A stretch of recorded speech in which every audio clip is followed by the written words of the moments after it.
I-discuss muna natin ang current situation para malaman natin kung para sa iba ang reading o hindi. So, dito ang side mo at dito ang side ng other person. May tao tayo dito. Mukhang 45 years old na. Tatay na siguro to. O pwedeng kasal siya.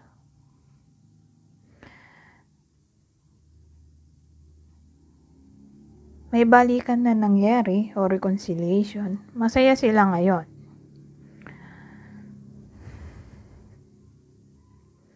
O pwede rin relasyon sa pagitan ng magkatrabaho. O pwede rin boss at maid o boss at driver. O pwedeng yung isa sa kanila ay businessman, businesswoman. Yung isa naman, empleyado. Kung di man ganon, yung isa sa kanila ay may mataas na katungkulan.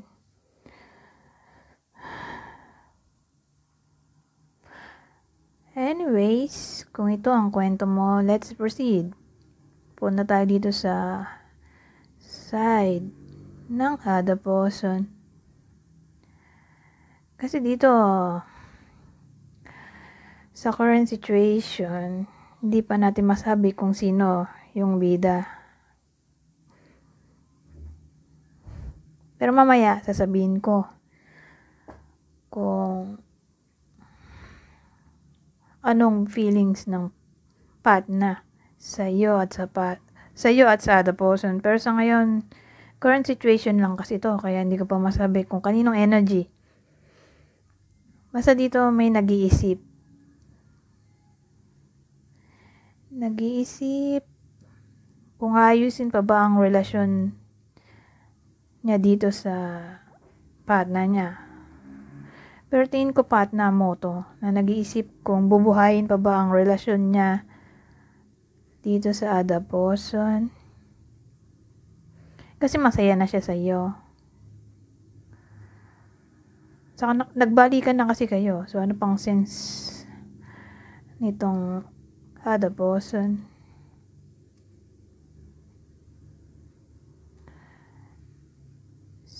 Ang dating di niya alam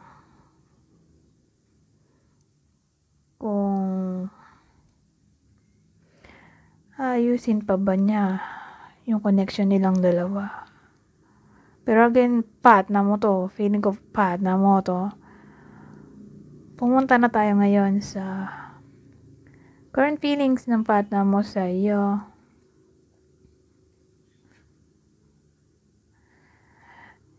The high load of gratitude and service, selflessness, humility, conscious action, sisters of the season, cycles of growth, natural law, divine order.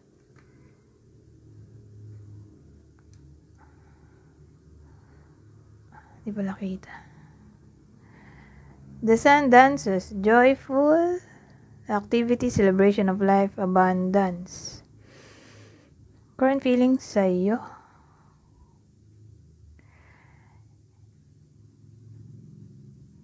Kasi dito, ang dating, parang natauhan siya na bumalik sa iyo. Kasi tingin niya mas magiging masaya siya sa feeling mo kaysa dito sa other person.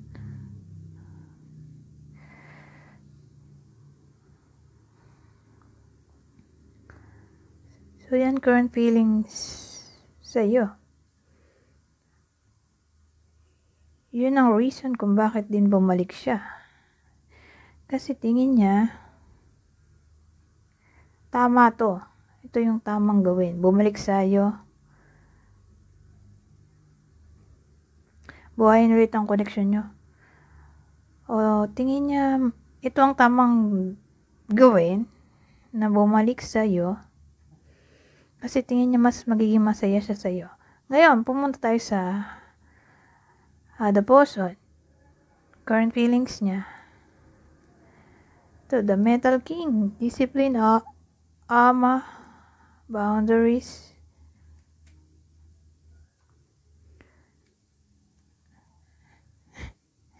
Ano ba yan? Nagugulo. The prison wave, self-sabotage, poverty, consciousness.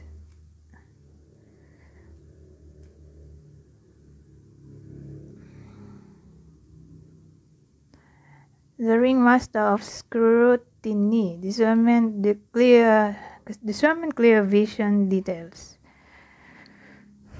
Current feelings niya, mukhang ayaw na niya dito sa other person kasi nag-create siya ng armor.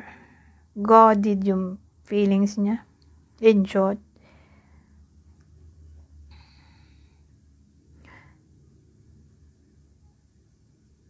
Nagsiself-sabotage siya sa connection nilang dalawa. O pwede rin naman kaya siya nagsiself-sabotage ay mahirap kasi itong partner niya. O kundi man mahirap ay mas mahirap yung connection nila kaysa sa'yo.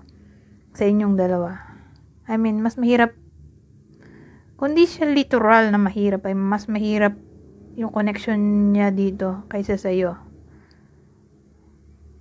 Okay? Kaya siya pwedeng nagsiself-sabotage. Yun ang reason. O isa sa reason. Ringmaster of scrutiny. Discernment, clear vision, details. Baka yun na yung clarity. Clarity niya dito. Na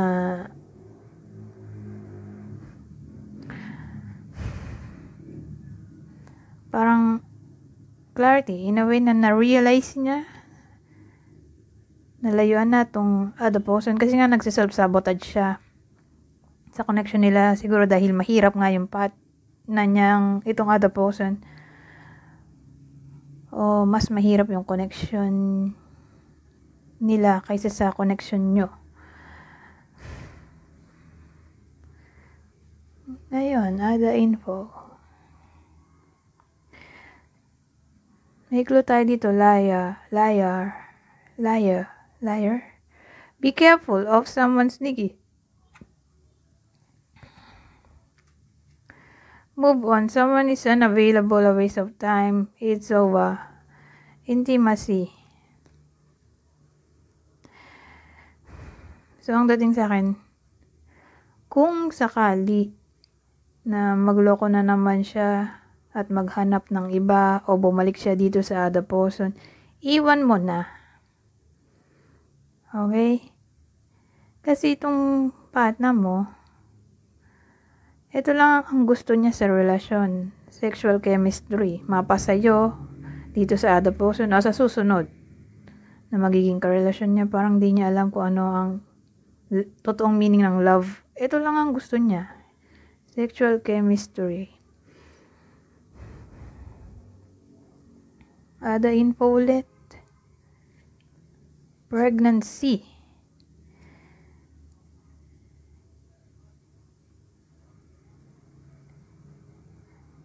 The birth of a child brings great blessings to you and the world. Either buntis ka na ngayon o mabubuntis pa lang.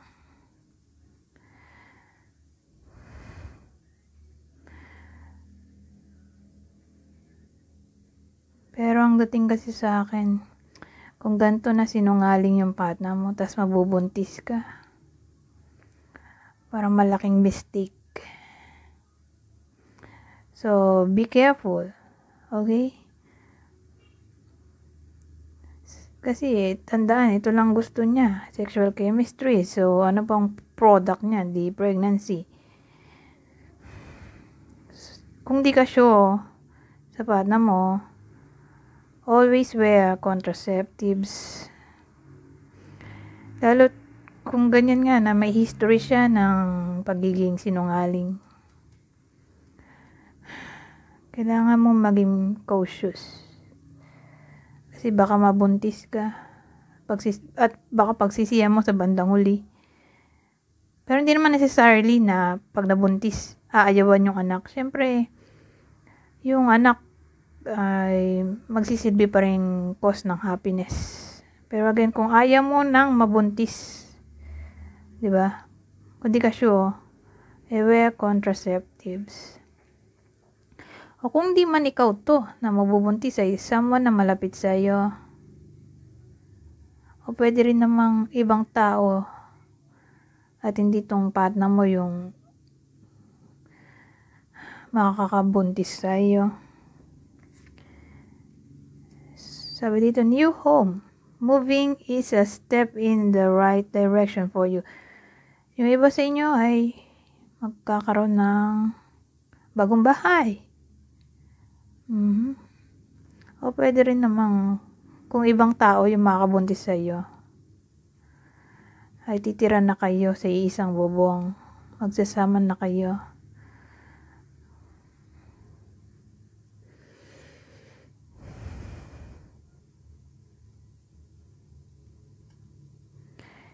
So, sabi dito,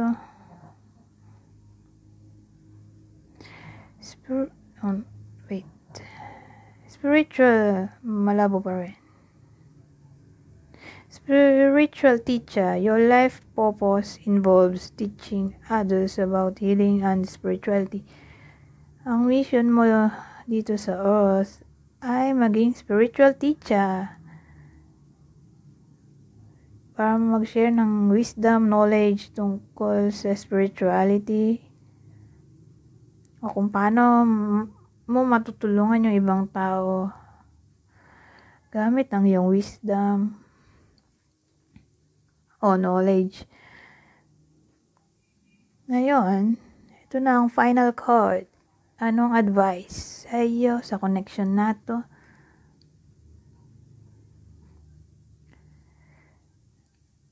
Dumilim. Use your intuition to set your moral compass. Ang advice sa iyo ay gamitin mo raw ang iyong intuition para malaman mo ang tama sa mali.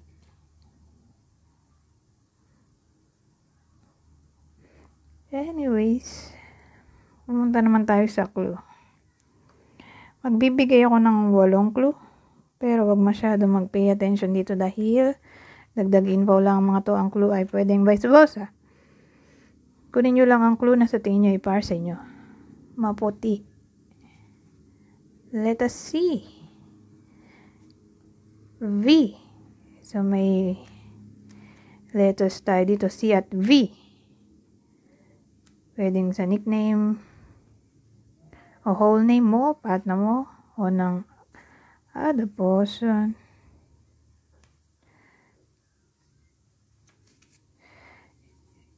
Leo, Sun, Moon, Rising, Venus mo sa Jupiter sa birth chart o dominant to sa birth chart. Kilala mo na. Feeling ko may darating sa buhay ng iba sa inyo. Someone new.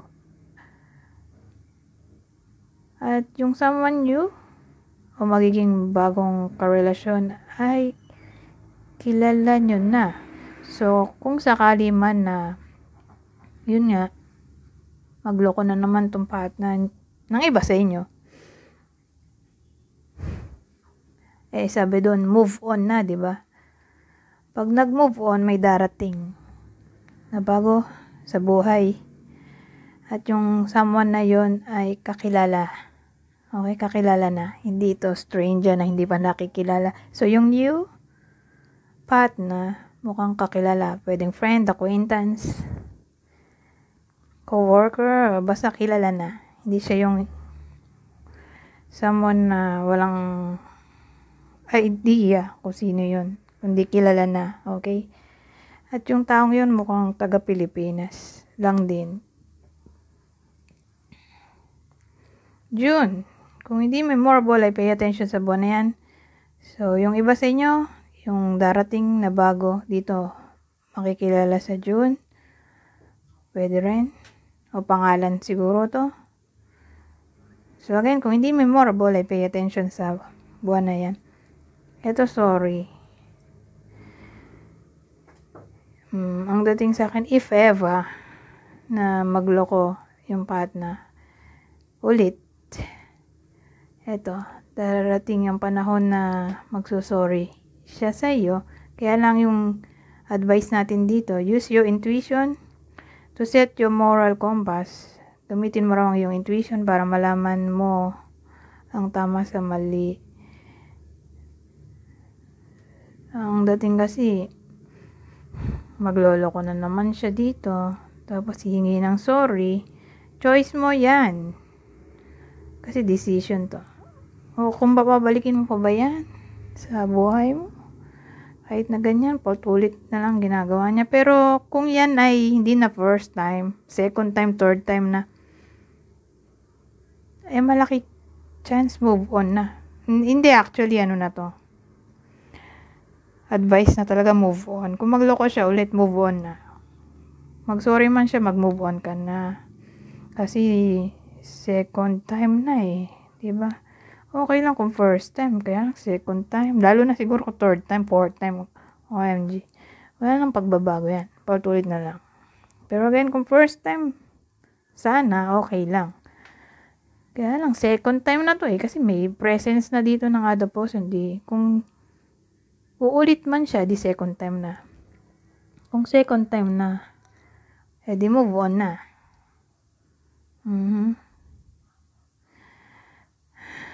Anyways, hanggang dito na lang. Goodbye for now.